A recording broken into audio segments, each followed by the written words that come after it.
ابو اسحاق شیبانی نے بیان کیا، ان سے عامر نے، ان سے ابن عباس رضی اللہ عنہ نے کہ رسول اللہ صلی اللہ علیہ وسلم ایک قبر پر تشریف لائے۔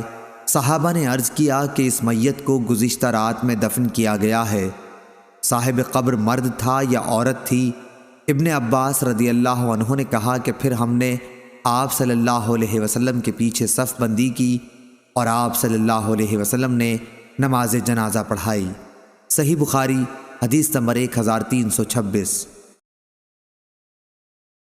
سعید بن مسیب اور ابو سلمہ نے بیان کیا اور ان دونوں حضرات سے ابو ہریرہ رضی اللہ عنہ نے روایت کیا کہ نبی کریم صلی اللہ علیہ وسلم نے حبشہ کے نجاشی کی وفات کی خبر دی۔ اسی دن جس دن ان کا انتقال ہوا تھا، آپ نے فرمایا کہ اپنے بھائی کے لیے خدا سے مغفرت چاہو۔ صحیح بخاری حدیث نمبر 1327۔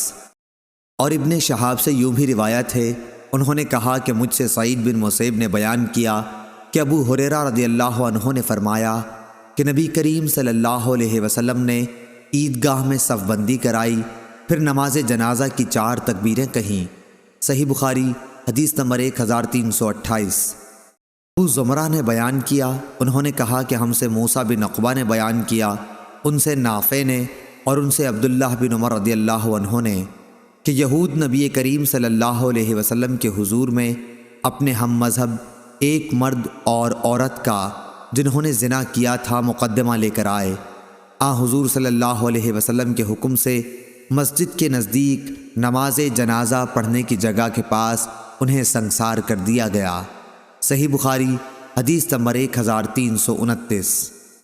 عبید اللہ بن موسیٰ نے بیان کیا، ان سے شیبانی نے، ان سے ہلال و زان نے، ان سے عروہ نے اور ان سے عائشہ رضی اللہ عنہا نے کہ نبی کریم صلی اللہ علیہ وسلم نے اپنے مرض وفات میں فرمایا کہ یہود اور نصارہ پر اللہ کی لعنت ہو کہ انہوں نے اپنے انبیاء کی قبروں کو مساجد بنا لیا۔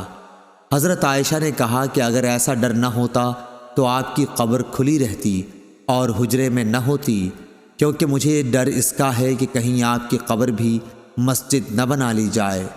صحیح بخاری حدیث نمبر 1330۔